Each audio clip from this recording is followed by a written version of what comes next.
What's on, ladies and gentlemen? My name's Ross, I like games, and today we need to have a little bit of a chat about one of the coolest decks we've seen, Alex Watkins, the Rogue Drifter.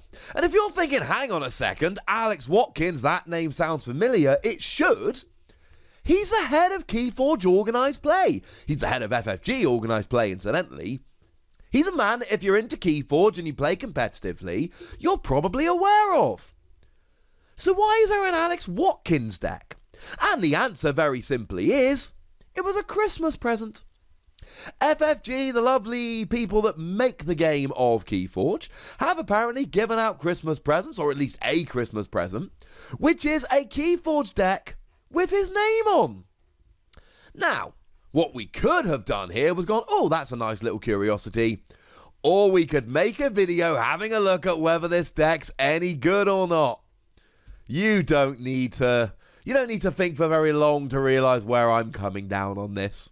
I hope Alex doesn't mind. So what is this deck then? Well, it is a Brobnar Shadows Untamed deck. It is a Worlds Collide deck. And for those of you that are into those kind of numbers, and I know they do not tell the entire story, but if we have a look at decksofkeyforge.com, my personal favourite of the Keyforge figuring out if they're good sites, it's got an SAS of 55. Now, you might not know what that means. It means it is in the bottom 8% of decks. It is not a good deck.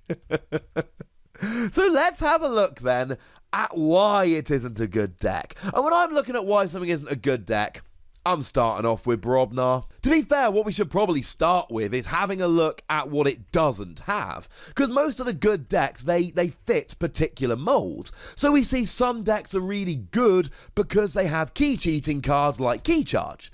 They can have extra keys being forged, and forging extra keys ends up winning you the game. Or they've got really great amber control. They've got cards like Shatter Storm and Too Much to Protect, etc. that really say to your opponent, you are not going to forge. We saw a deck do extremely well and actually win the PAX Unplugged Archon Vault Tour using the Eddie card, which just increases the cost of your opponent forging by a huge amount. And a lot of what makes this deck uninspiring is that it doesn't have those things. It doesn't have any key cheating. It's got some amber control, but it doesn't have the good amber control cards. And to be fair, the amber control isn't great. But let's take a look at what it does have, shall we? So starting off in Brobnar, and I've never been a fan of Brobnar, I've been pretty clear about that. We've got Alaka, 4 power, 0 armor creature. If you've used a creature to fight this turn, it enters play ready. And Brobnar is a fighty house, so maybe you will. We've got Volcano. When you play it, you deal 4 damage to each creature and gain 2 chains. But this is a risky play. It hurts you and your opponent. Berserker Slam gives you an amber bonus. As a side note, of the 36 cards in this deck, only 9 of them give you an amber bonus. You deal 4 damage to a flank creature. And if this damage destroys that creature, its controller loses an amber. So this is a tiny bit of amber control, but it does 4 damage and only to a flank creature. So your opponent can just leave bigger creatures on the flank. And even then, it only takes away 1 amber from them. Grawn Ninetales is a 5 power creature that gets plus 4 power while damaged. To be fair, that does give it good synergy with the cards we've already seen, many of which already we've seen damage your own creatures. Ire Staff is an artifact that gives you an amber bonus, and you enrage a creature and give it a +1 power counter. Enrage means that it must fight the next time it is used, as long as there is a valid target, and then you remove the rage counter. If there's no valid target, you can reap, but the rage counter stays on. The problem is, all this does is force you to fight with one of your creatures, and the +1 power counter is good, but you're forcing yourself to fight. Remember, the name of this game is Keyforge. The aim should be to forge keys and to stop your opponent forging keys. You need amber generation and amber control. It's not the only things you need, but they're pretty gosh darned important. Morg Hunter is a 6 power creature, and when you fight, you deal 2 damage to a flank creature. Tremor, when you play, you stun a creature and fight each of its neighbours. Warrior's Refrain is an action card with an amber bonus that stuns each creature with power 3 or lower, which sounds really good, except you've got some creatures with power 3 or lower. We got a bunch of them, so they'll hurt you as well. And that's basically what we're seeing here, right? There's a bunch of cards that hurt you as well as your opponent, and we're really going, right, we're going to fight. And maybe we can get rid of all of our opponent's creatures and then start reaping, but we're forcing ourselves into a fighting strategy here, which we might not want. Now, to be fair, there are a couple of cards here I really do like. The Flex, when you play it, you choose a friendly Brobnar creature, you exhaust it, and gain amber equal to half of its power, rounded down. And Gron 9 Toes, while damaged, would give you 4 amber here. That's actually pretty gosh darn good. Or Mog Hunter would give you 3 amber. So there is some good stuff going on here. Barehanded gives you an amber bonus, and you put each artifact on top of its owner's deck. It is really nice for artifact hate. Now, you do have a couple artifacts in the deck, so you would have to lose them. But bearing in mind one of them's Ire Staff that gives you an amber bonus, so it's not the end of the world here. I can live with this. And then there's Guji Dinosaur Hunter, which has elusive.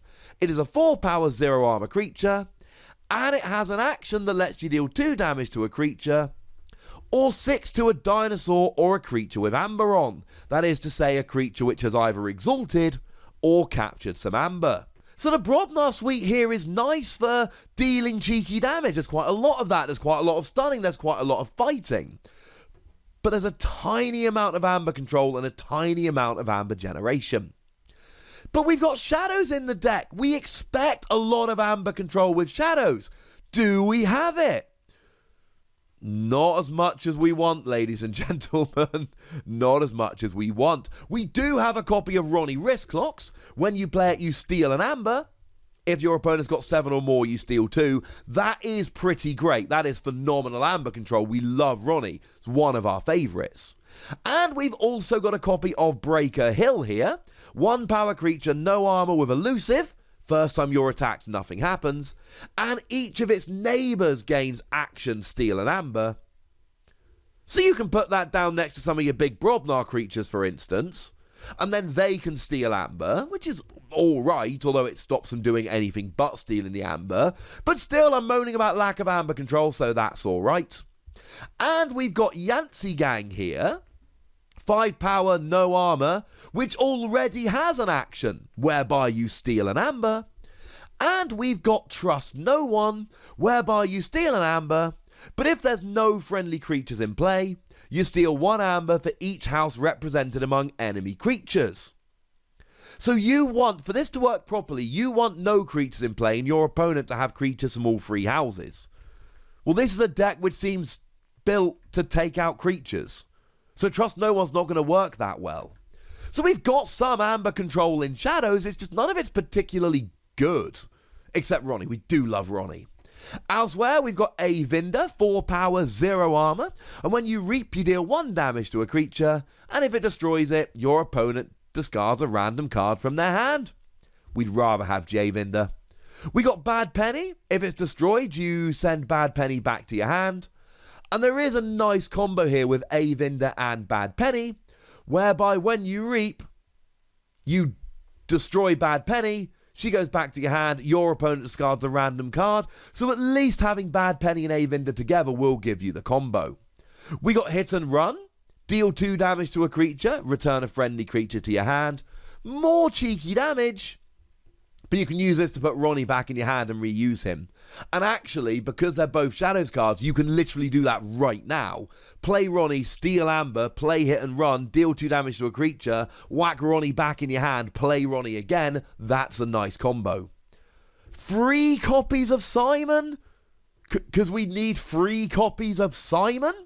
1 power, 0 armor with Skirmish. When you fight, you take no damage back. But when you fight, you put the creature Simon fights on top of its owner's deck.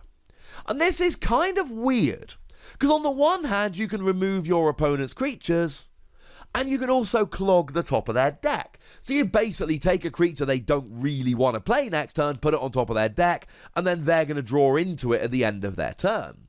But if they've got any good coming into play skills, you can't do this. And that's very upsetting. No safety in numbers. Amber bonus, when you play it, you deal 3 damage to each creature that belongs to a house that has 3 or more creatures in play. So if your opponent's got 4 Shadows creatures, they all take 3 damage. If you've got 2 Brobnar creatures, none of them take damage. Once again, it's cheeky damage, which there is quite a bit of in this deck. But once again, it is indiscriminate, yours and your opponent, and that's kind of bad. And we got Subtle Chain. Gives you an amber bonus, your opponent discards a random card from their hand. Now the good news is, this will combo nicely with Avinda for some really nice hand disruption. The bad news is, we've got Subtle Chain without Chain Gang. Boo! I know they're not special rares, but still, they should come together. Moving into Untamed, we're looking for really nice Amber Generation, or something on which to hang our hat. Now, to be fair, there are a couple of nice Amber Generation cards here. We have got Song of the Wild. It is an action card, and for the remainder of the turn, each friendly creature gains Reap, gain an Amber. So that is kind of nice. And we do have Flaxia here. When you play it, you gain 2 Amber if you control more creatures than your opponent. Well, given that the average deck has 17 creatures and this deck has 19 creatures, you've got a decent chance that Flaxia's going to work out for you. Outside of that, we got some alright cards in here. I mean, Bramble Link's 3 power, 0 armor with Skirmish. If you've used a creature to reap this turn, it enters play ready, which is fun because you've also got a Lacquer, whereby if you've used a creature to fight this turn, it enters play ready. And having a creature enter play ready is a huge bonus. You can fight with it, reap with it right now. And bearing in mind, Bramble Link's got Skirmish, so you can fight with it right now and it will survive. Ghosthawk, 2 power creature with Deploy. You can put it anywhere in your battle line, and when you play it, you may reap with each neighbouring creature one at a time. So in theory, this basically gives you a double Amber bonus when you play it. Now, it doesn't ready and reap, so what you want to do is put it next to 2 Brobnar / Shadows creatures, reap with them, and then at the end of your turn, they get readied anyway. Done properly, this will give you an extra 2 Amber. Now, Imprinted Murmook is kind of fun, 3 power creature with Elusive, but it reduces the cost of your keys by 1 Amber. And mercifully, this is a one-sided thing. Your opponent doesn't also get the benefit of this. It's about time this deck did something just for you. Rustnora, 4 power creature, and when you fight, you destroy an artifact. If it had an Amber bonus, you gain that much Amber. And to be fair, this combined with Barehanded does give you really nice artifact control. So fingers crossed your opponent loves their artifacts. Tantadlin, 9 power creature, love it. Only deals 2 damage while fighting. Kind of upsetting. And when you fight, you discard a random card from your opponent's archives. The Fittest gives you an Amber bonus and gives each friendly creature a +1 power counter. And you've got stuff like Ire Staff, so maybe, and Gron Ninetoes, maybe you can build up some really beefy creatures here, bearing in mind that if you can build up a really beefy Brobnar creature, the Flex will allow you to gain a bunch of Amber for doing so. Fogbank gives you an Amber bonus and stops your opponent using creatures to fight next turn. So if you think they're going to fight, that's kind of cool. Instrument of Silence is an upgrade that gives a creature Skirmish and fight, gain an Amber. That's actually really fun. Because if you're going to be fighting with your Brobnar creatures anyway, having Skirmish and gaining an Amber when you survive the fight, which you will because you've got Skirmish, is really nice. Creed of Nature is your other artifact in the deck. It's got an Omni ability whereby you sacrifice it and you choose a creature, and for the rest of that turn, the creature has Skirmish, won't be damaged if it starts a fight, and has Assault equal to its power. So let's say you've got a damaged Gron Ninetoes, it's a 9 power creature. It would then have Assault 9, which is to say it deals 9 damage before the fight even happens. So there is a little bit of synergy here with adding power, giving Skirmish, building up bigger creatures. There is a little bit of synergy rolling around in the deck. And then we got Roxador, 4 power creature with skirmish, but like Tantadlin, only deals 2 damage while fighting. The good news is when you fight, you stun the attacked creature. So there we go, ladies and gentlemen. Not a particularly good deck. A particularly good Christmas present, but not a particularly good deck. There is a little bit of synergy in there. There's some good creatures for fighting. There's some ways to add power. There's lots of cheeky damage. But the fact of the matter is, as good as this deck is at fighting, and I think it is a pretty good fighty deck, and as much as it's got lots of good cheeky damage, and it does, I don't think it has enough amber generation, enough amber control. There's no key cheating cards. There's no huge hook to this deck like there is to some. And I do think that we will end up in a situation where this deck is unlikely to make waves. Having said that, the deck belongs to the guy that runs Organized Play. If he was given a deck by FFG and then started going and destroying tournaments with it, we might all be a little bit suspicious. But I wanted to have a look at this deck and how good it was, and I'm kind of glad I did. But I'd like to know what you think about this deck. Do you think it's good? What redeeming features do you see? And how much would you like a deck with your actual full name in? I'm assuming we all would, but it's nice to have a conversation. And then make sure you like this video, subscribe to this channel, follow me on Twitter at the Wossy, where we talk Keyforge and all of that good stuff. And please do consider checking out patreon.com/PTCG Radio, where you can support the channel, get weekly bonus podcasts and all kinds of fun stuff. But by far the most important thing as always, look after yourselves till next time, would ya? Thank you very much for watching. My name's Ross, and you've been watching Wossy Plays.